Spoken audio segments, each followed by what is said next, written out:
أعوذ بالله السميع العليم من الشيطان اللعين الرجيم. بسم الله الرحمن الرحيم وبه نستعين وهو المعين.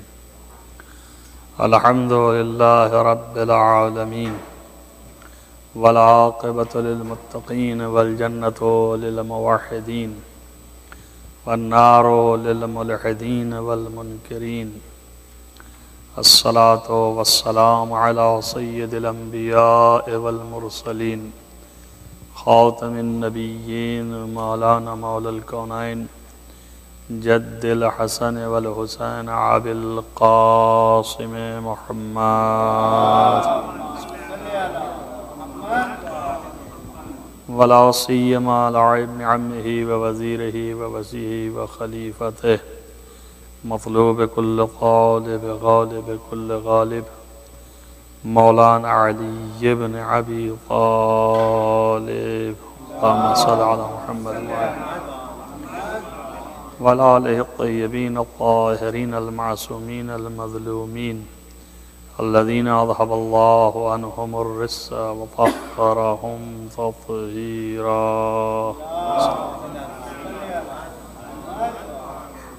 ولعنة الله على أعدائهم أجمعين من يؤمن هذا إلى قيام يوم الدين. أما بعد.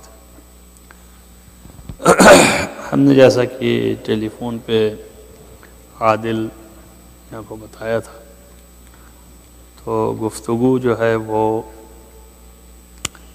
قرآن کریم کی تفسیر پر ہے، مختلف سوریں، لیکن یہاں کے لیے جو انتخاب کیا فی الحال سورہ حمد ببخشید کی مندر اردو آدھر صحبت میں کنی ہاں بلا گوش سورہ حمد میں 7 آیتیں ہیں، اور اس سے پہلے میں نے فلوریڈا اورلینڈو میں پوری 30 تقریریں میری اسی 7 آیتوں پر ہیں، جو انگریزی میں ٹرانسلیٹڈ ہیں اور موجود ہیں. میں کتنی آیتوں تک ان 14 دنوں میں کر پاؤں گا مجھے اس کا اندازہ نہیں، لیکن آج کی شروعات جو ہے وہ ہر سورے سے پہلے ایک آیت ہے، اور اس آیت کا نام ہے آیت بسم اللہ. تو بسم اللہ کر رہے ہیں، اس لیے بسم اللہ ہی سے شروع کرتے ہیں. اور سورہ حمد کی اہم تر آیات جو ہیں وہ ہر آیت ہے، کسی آیت میں ذرہ برابر کمی اور زیادتی کا تصور نہیں ہو سکتا. الحمد خود جو ہے وہ ایک لفظ ایسا ہے وسیع کہ انشاءاللہ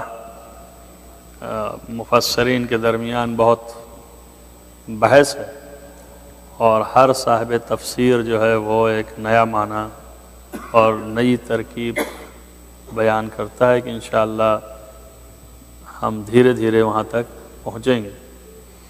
فی الحال سورہ حمد کے نزول سے پہلے بسم اللہ کی تفسیر ہم آپ کے سامنے کر رہے ہیں، مختصر آج کے لیے.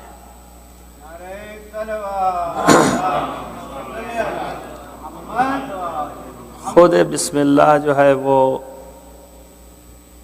آیا ہر مرتبہ نازل ہوتا تھا یا صرف ایک دفعہ نازل ہوا، یہ اختلافی، یعنی ہر سورے کا جز ہے تو ہر دفعہ نازل ہوا، ہر دفعہ تذکرہ ہوا اس کا، یا یہ کہ ایک دفعہ اللہ نے نازل کیا اور اس کے بعد جو ہے وہ پیغمبر ہر سورہ کے بیان کرنے سے پہلے خود ہی تکرار کرتے تھے.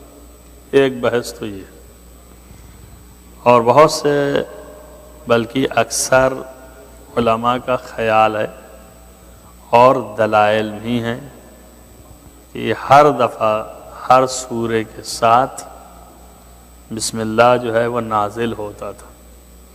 اکثریت اسی پر ہے الا شاذ و نادر، کہ جو قائل ہیں کہ نہیں ایک ہی مرتبہ نازل ہوا تھا اور اس کے بعد پیغمبر جو ہے اس کو بیان کرتے تھے جب سورہ کی تلاوت کرتے تھے تو پہلے بسم اللہ کہہ لیتے تھے۔ یہاں پر بھی سوال ہے، پیغمبر اپنے سے کہہ لیتے تھے یا حکم خدا کے مطابق؟ ہمارے عقیدے کے اعتبار سے اور پیغمبر کی پیغمبری کے اعتبار سے اور قرآن کی تمام تر تائید اس طرف اشارہ کرتی ہے کہ پیغمبر کوئی عمل اپنے سے نہیں انجام دیتا، جو کچھ بھی کرتا ہے وہ نہیں کرتا ہے بلکہ اللہ کی جانب سے ہے۔ اور یہاں تک کہ پیغمبر کے عمل کو اللہ اپنا عمل بتاتا ہے، نہیں کہ پیغمبر کا عمل ہے ما رمیت اذ رمیت ولکن اللہ رمی۔ خود پیغمبر کو کہا کہ آپ نے کنکڑی نہیں پھینکی، بلکہ یہ کنکڑی جو ہے وہ ہم نے پھینکی ہے، اللہ نے پھینکی ہے، یعنی فعل پیغمبر کو اپنا فعل بیان کیا۔ قرآن میں متعدد جگہوں پر متعدد آیات سے یہ ثابت کیا جا سکتا ہے کہ پیغمبر کا فعل جو ہے وہ اپنے سے نہیں ہوتا، بحکم خداوند متعال ہے۔ بس یہ بسم اللہ کی آیت اگر ایک دفعہ بھی نازل ہو اور ہر دفعہ پیغمبر ہر سورے سے پہلے تلاوت کر رہے ہوں تو یہ تلاوت پیغمبر کی جانب سے نہیں ہو سکتا، یہ اللہ کی جانب سے ہے۔ اور جب چیز اللہ کی طرف سے ہو گئی تو گرچہ نزول میں اور طرف سے ہونے میں فرق ہے، نازل نہیں ہوتا تھا ہر دفعہ، مگر یہ کہ ہے اللہ کی جانب سے، مگر ہے وہ خدا کی طرف سے، نبی کی طرف سے نہیں کہ اضافہ ہو کہ جس کو یہ کہا جائے کہ یہ سنت فرق اس کے ہونے میں اور نہ ہونے میں یہ ہے کہ اگر نازل ہوا ہے تو لازم ہے کہ ہر دفعہ آپ سورہ کا جز سمجھ کے پڑھیے، اور اگر نازل نہیں ہوا ہے تو وہ یہ کہتے ہیں بعض لوگ کہ لازم نہیں کہ ہر دفعہ آپ جز سمجھ کے پڑھیے، یوں اختلاف جو ہے چلے گا۔ لیکن جواب اس کا یہ ہے کہ چونکہ نبی کا کوئی عمل خود کا نہیں ہے، حکم خدا سے ہے، لہذا سنت نہیں ہے، یہ اللہ کے حکم سے ہے، اس لیے فرض ہے ہر سورے کا جز شمار کیا جائے گا۔ اللہ ایک سورہ کہ آپ سب جانتے ہیں، معروف ہے کہ صرف ایک سورے میں جو لوگ قائل ہیں کہ نازل ہوئی یہ آیت ہر دفعہ اس سورے کے ساتھ نازل نہیں ہوئی، اور یہ ثبوت بن گیا کہ ہر سورے کے ساتھ بسم اللہ کا نزول ہوا، تبھی تو اس کے ساتھ نازل نہیں ہوا۔ لہذا وہ قول جو ہے لوگوں کا، جو مفسرین کا اور علماء کا ہے کہ ہر سورے کے ساتھ بسم اللہ کی آیت نازل ہوئی ہے، قوی تر ہے بنسبت اس کے کہ نہیں نازل ایک ہی دفعہ ہوئی اور ہر دفعہ پیغمبر پڑھتے تھے۔ الغرض یہ ہے کہ اور مختصر تر تاکہ اسی ٹائم کے اندر ختم ہو جائے، ورنہ یہی بحث لمبی ہے اور بہت دیر تک بحث اسی پر ہو سکتی ہے، کہ بسم اللہ جو ہے وہ خلاصہ تمام سوروں کا جز ہے الا ایک سورے کے، اور الگ سے وہ نازل جو ہے وہ ہوا ایک سورے کے اندر ایک آیت جو کہ حضرت سلیمان نے لکھا تھا، وہ ایک الگ نزول ہے، اور باقی جو ہے وہ تمام سوروں کے ساتھ نزول اس کا ثابت ہے، جس میں صرف ایک دلیل ہم نے آپ کے سامنے پیش کی، مختلف دلیلیں اور بھی ہیں اس کے علاوہ جو بیان کی گئیں، مخالفین کی بھی دلیلیں ہیں، لیکن فی الحال آپ اس منزل تک رہیں کہ یہ سورہ الحمد ہی کا نہیں بلکہ ہر سورے کا حصہ ہے، اور یہ آیت جو ہے۔ اب ایک بحث دوسری یہ ہے کہ بے اسم اللہ، اسم معنی نام کے ہیں اور بے کے معنی سے کے ہیں، اللہ کے نام سے اور اللہ آگے لگایا بسم اللہ، اور پھر اس بعد اس کی صفت ہے الرحمن اور الرحیم.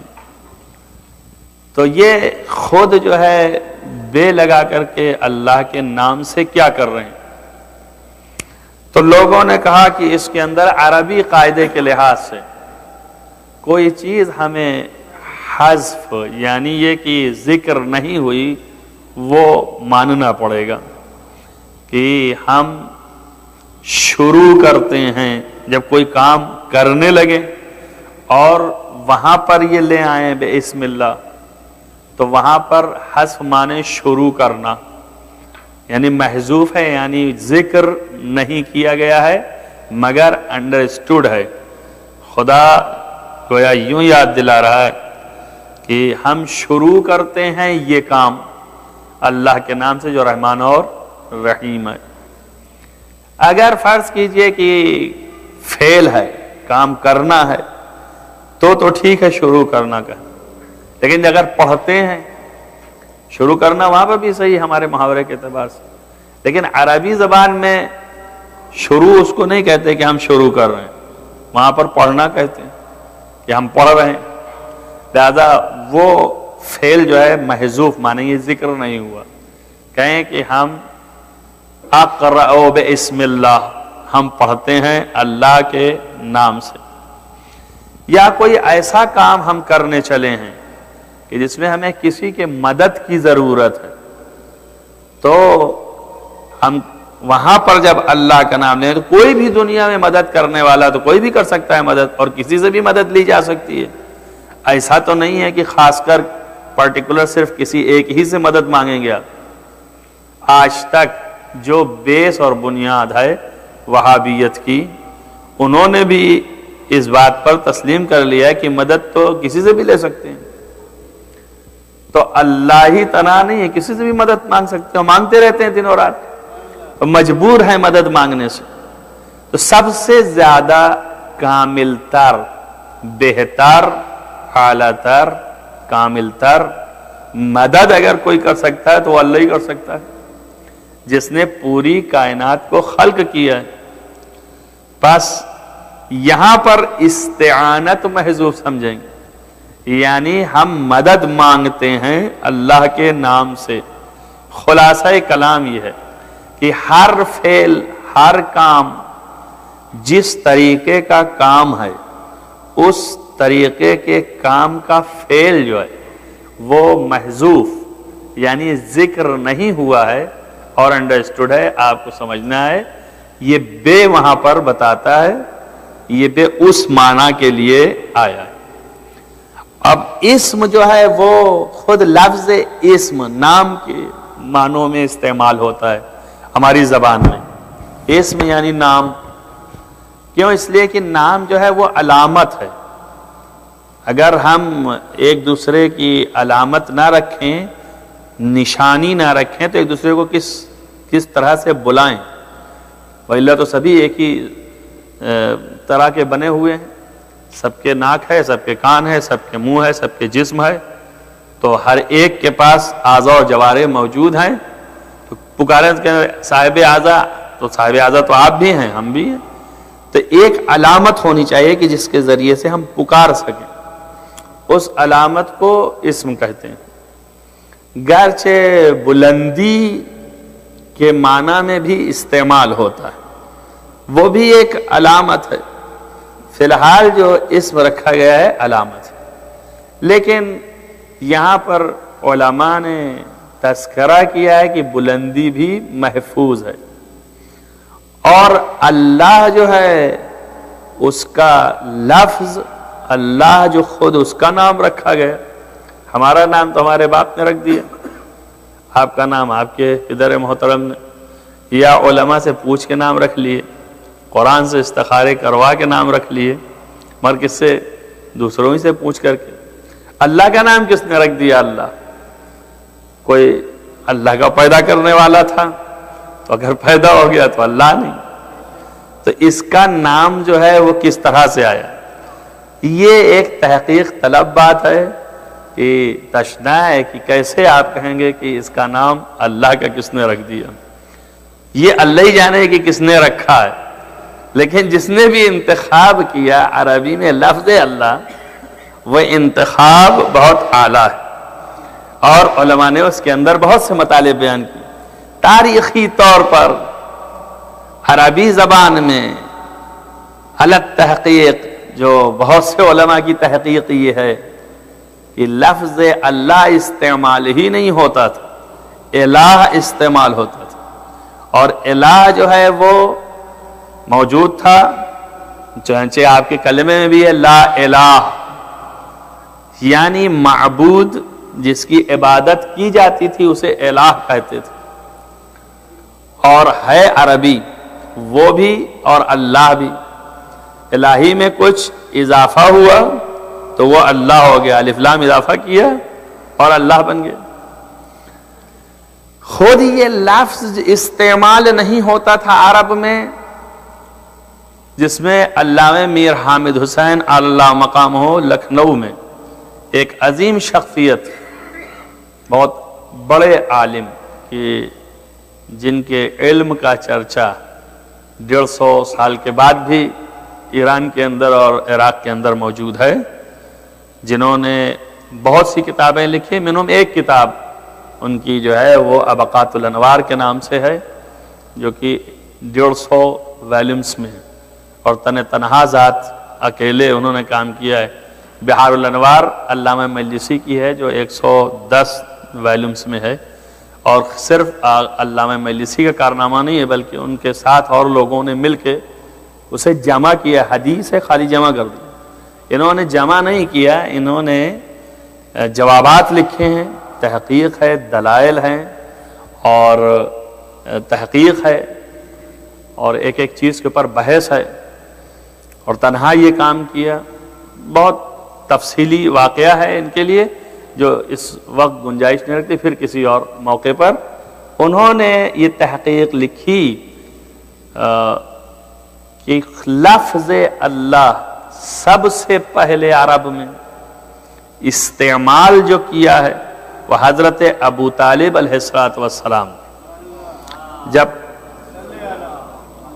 پیغمبر کا عقد پڑھا تو اس وقت اس سے پہلے الہ بولا جاتا تھا، اس وقت جو ہے انہوں نے استعمال فرمایا، اور یہی لفظ استعمال فرمایا جو قرآن کا سورہ پہلا قرآن کے پہلے حصے میں ہے، اور شروع ہوتا ہے الحمدللہ الذی ذرعنا، اس اللہ کی تعریف ہے کہ جس نے ہم کو حضرت ابراہیم اور اسماعیل کی نسل سے پیدا کیا ہے۔ تو لفظ الحمدللہ، اللہ جو ہے اس کی گویا تعریف خود وہ بعد میں ہے، لیکن یہ کہ لفظ تحقیقی طور پر کہتے ہیں عرب میں استعمال نہیں ہوتا تھا۔ کب سے آیا، کس طرح آیا، اسے میں نے عرض کیا کہ تحقیق طلب ہے، خدا ہی جانے کہ کیسے آیا۔ اور حضرت ابو طالب کے اوپر یہاں اسی سینٹر میں ہم تقریر کر چکے ہیں اس سے گزشتہ کہ خود حضرت ابو طالب علیہ السلام جو ہیں وہ ایک اولیاء خدا میں سے تھے، اور ابھی مولانا آپ کو پڑھا رہے تھے کہ اللہ جو ہے وہ ٹیچر ہے، اور اللہ جو ہے وہ پڑھانے والا ہے، تعلیم دینے والا ہے۔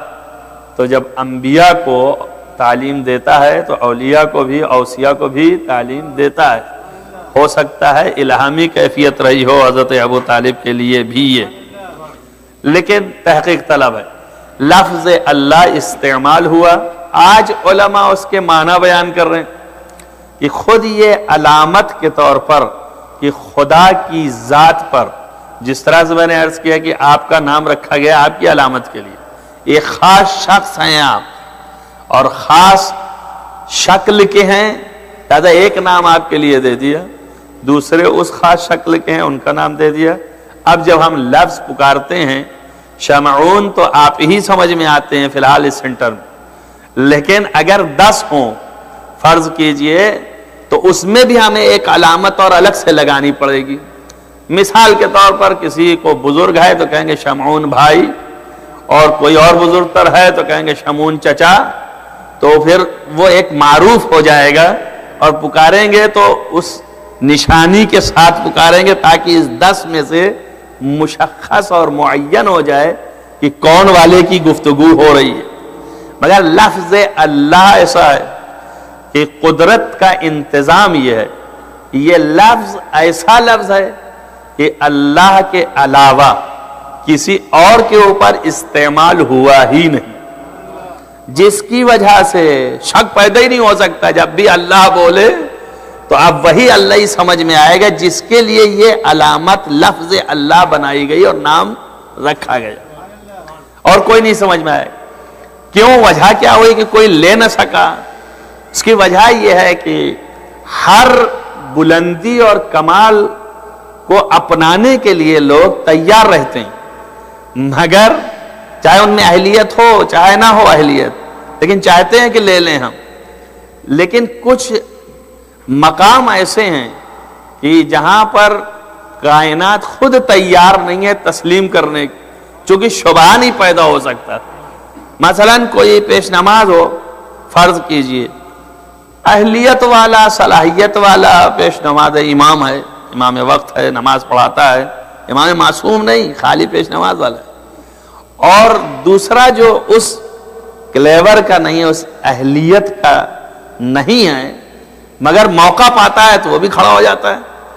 اب جب وہ بھی کھڑا ہو گیا تو 10 آدمی تو ممکن ہے کہ کہیں کہ بھئی یہ تو نہیں ہے اس اہلیت کی، مگر 20 آدمی یہ کہہ رہے ہیں کہ نہیں بھئی کیا اس میں حرج کیا ہے، پڑھا رہے ہیں ٹھیک ہے، اچھی بات ہے، امام یہ بھی امام، مان لینے میں کیا جاتا ہے.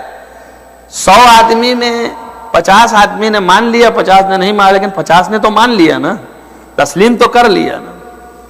کیوں؟ اس لیے کہ شباہت ہے، پائی جاتی ہے، شباہت پائی جاتی ہے، ایک دوسرے کے مشابہت میں ہے، اس لیے تسلیم کر لے رہے ہیں. مگر اللہ جس خاص علامت ہے جس چیز کا، اس میں کسی فرد کی شباہت پائی ہی نہیں جاتی. اور وہ معنی جو ہے وہ یہ ہے، عربی میں استعمال ہوتا ہے کہ اللہ کی لفظ اس ذات کے لیے رکھی گئی ہے کہ جو تمام صفات کمال اور تمام صفات جلال کا جامع ہے. یعنی کسی بھی قسم کے کمال کا تصور جہاں بھی آئے، کہیں سے نقص کا تصور نہ آئے، صرف کمال ہی کمال رہے تو اسے اللہ کہتے ہیں. کہیں سے بھی تصور اس کے ہاں جو ہے وہ نقص کا نہیں ہونا چاہیے، کمال محض ہے. تو ظاہر ہے کہ ہر مخلوق کائنات کی اتنی بلند ہو جائے، بہرحال مخلوق ہے اور اس کے مخلوق ہونے کا ایک نقص ہے کہ اس کو کسی نے خلق کیا، کسی نے بنایا، لہذا وہ مقام وہ نہیں لے سکتا ہے. انشاءاللہ انہی تقاریر کے درمیان آپ کو میں یہ بیان کروں گا کہ جو مجازی رب بنے اور اپنے کو رب کہلوایا، کس وجہ سے کہلوایا، مگر اس کے باوجود بھی رب لوگ کہتے ہیں، بعض نہیں کہتے ہیں، مگر مشخص ہو گیا کہ یہ جھوٹا ہے اور رب حقیقی وہی ہے، اس کے علاوہ اور کوئی رب نہیں ہو سکتا ہے، مگر یہ کہ رب مجازی ہو سکتا ہے، اس کی طرف سے بھیجا. وہ مجازی کہنا اس بات کی دلیل ہے کہ یہ حقیقی طور پر نہیں ہے، اس کو لفظ دے دیا ہے اس کے مقام کو دیکھتے ہوئے. اور اللہ کی لفظ ایسی ہے اس میں ذرہ اور شباہت ہی نہیں ہے، لہذا کسی کو دیا ہی نہیں گیا.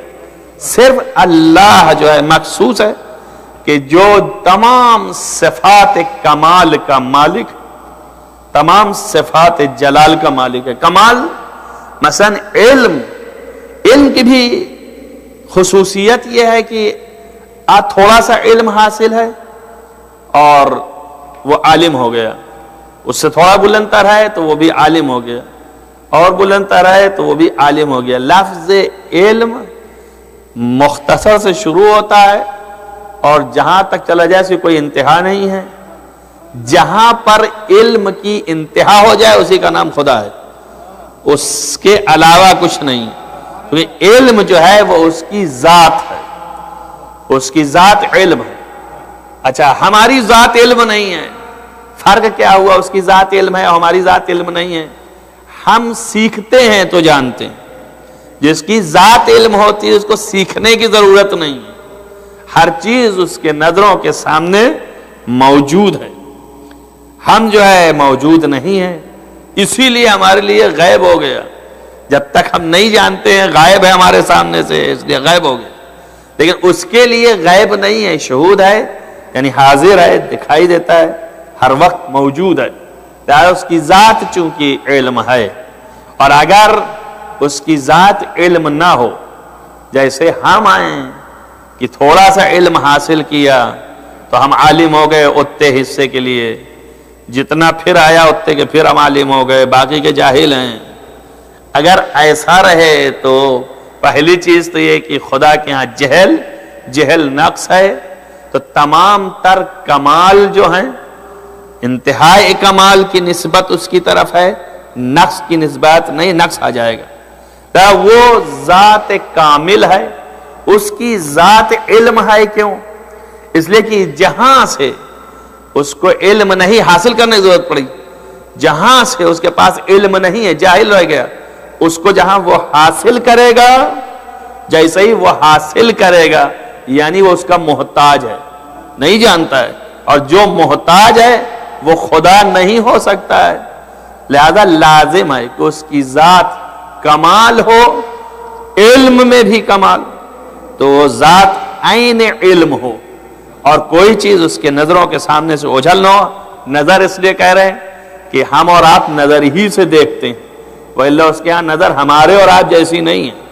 یعنی ہر چیز پر وہ محیط ہے، ہر چیز کے اوپر وہ حاوی ہے، ہر چیز پر اس کی ذات شامل ہے. بس ایک مختصر سے ایک روایت کے ماتحت اس لفظ کی جامعیت میں بات کو تمام کر دیتا ہوں، کیونکہ اذان ہونے والی ہے. باقی رہ گیا دیکھیے اللہ ہی پہ ٹھہر گئے. اب ایک صلوات پڑھتے ہیں محمد وآل محمد. بہت سی روایات جو ہیں وہ معصومین علیہم السلام کی طرف نسبت دی جاتی، اور ہم تحقیقی طور پر 99% اگر بہت بڑی تحقیق کر لیے تو بھی یہ کہہ سکتے ہیں کہ معصوم نے کہا ہوگا. 1% یہ شاید نہ کہا ہو. اس لیے روزے کی مجبوری میں ہم یہ نہیں کہہ سکتے ہیں کہ یہ امام نے فرمایا ہے، ولو کہ یہ روایت اگر بحد تواتر نہ پہنچی تو 99% تو ہے کہ امام نے کہا، 1% یہ شاید نہ کہا ہو. تو روزہ ہم جھوٹ کی نسبت نہ دیتے امام کو، روزہ بھی ہمارا آپ نے چوپٹ کر دیا. اس لیے روزے میں تقریر کروا کے ہمیں پریشان مت کریں. خلاصہ یہ ہے کہ تفسیر امام حسن عسکری علیہ السلام جو امام کی طرف نسبت ہے اس تفسیر کی، معلوم نہیں کہ امام علیہ السلام نے فرمایا، نہیں، بہرحال تحقیق یہ علماء کی ہے کہ یہ امام کی طرف نسبت ہے. اس میں امام نے فرمایا کہ لفظ اللہ کے اصلی الفاظ ابھی بیان کیا تھا آپ کے سامنے، الہ، تو اصلی الفاظ الف، لام اور ہے. یہ تینوں لفظ اپنے خاص معنی کے اوپر نشانی اور علامت ہے اور دلالت کرتی. امام نے فرمایا کہ اللہ لفظ الف اللہ کی تمام تر نعمتوں کی طرف اشارہ ہے. آلاء اللہ، آلاء نعمتوں کو کہتے ہیں اللہ کی. الف اور لام اور ہے، انہی تینوں لفظ سے مل کر کے اللہ بنا ہے. حقیقی لفظ اللہ کے تین ہیں، الف، لام اور ہے. الف آلاء اللہ، نعمت الہی. حضرت فرمایا کہ اللہ کی نعمتوں میں سب سے اعلیٰ نعمت ہماری محبت اور ولایت. تو لفظ اللہ کی الف میں تمام نعمتیں خابیدہ ہیں. ان نعمتوں میں اعلیٰ نعمت ولایت و محبت آل محمد علیہ السلام. لفظ لام، اس سے بھی آپ آشنا ہیں، معصوم کی طرف نسبت ہے کہ حضرت نے فرمایا کہ لام جو ہے یہ علامت ہے لعنت کی. اب دیکھیے آپ، ایک لفظ ہے الف، ایک ہے لام، اور اس بعد ہے. لفظ ہے جو ہے وہ اس کے معنی بیان فرمایا کہ ہے کے معنی ہون، ہون اللہ یعنی عذاب الہی. تین چیزیں ایک نام کے اندر موجود ہے. ایک جو ہے کمال کی طرف اشارہ ہے, ایک جو ہے وہ جلال کی طرف اشارہ ہے, اور ایک جو ہے وہ اللہ کے کمال و جلال دونوں کو ملا رہا ہے. یہ تینوں ذات کی طرف اشارہ ہے. الف جو ہے نعمتوں کی طرف, اعلیٰ نعمت ہماری محبت. لام جو ہے لعنت ہے, یعنی جو ہم سے دشمنی کرتے ہیں ان کے لیے یہ لعنت ہے. حون یعنی عذاب ہے, جو ہمارا دشمن اللہ کا دشمن, اور جو اللہ کا دشمن اس کے اوپر عذاب ہے. بس ایک لفظ اللہ کے اندر تولا بھی ہے اور تبرا بھی ہے, یعنی ذکر جو ہے خود اس لفظ اللہ کے اندر تمام دین موجود ہے. اصل دین تولا و تبرا ہی ہے. ایک صلوات پڑھتے ہیں محمد وآل محمد. وآخر دعوانا ان الحمدللہ رب العالمین. دیکھیں بات تشنا رہ گئی ہے اور ابھی یہ سلسلہ رہے گا. ابھی ہم اللہ ہی تک ہیں, پھر اس کے بعد رحمان و رحیم بھی ہے. وآخر دعوانا الحمدللہ رب العالمین. اللہم بحق فاطمة وعبیہا وبالہا وبنیہا والسر المستودع فیہا ان تصلی علی محمد وآل محمد. بار الہ تجھے واسطہ محمد وآل محمد کے تمام تر مشکلات کو رفع فرما, گناہان کبیرہ و صغیرہ کو عفو فرما, نیک اعمال کی توفیق عنایت فرما. بار الہ جہاں جہاں بھی محبان آل محمد کو حفظ امان میں رکھ, روضہ مقدس کی حفاظت فرما. بار الہ تجھے واسطہ محمد وآل محمد کا ہم سب کی عبادتوں کو قبول فرما, ہمارے اندر توفیق عنایت فرما عبادت کی. بار الہ تجھے واسطہ محمد وآل محمد کا معبود ہمارے امام اور آقا کو ظہور جلد از جلد فرما. اللہم تقبل من دعا بحق فاطمة محمد وآل محمد. صلوات.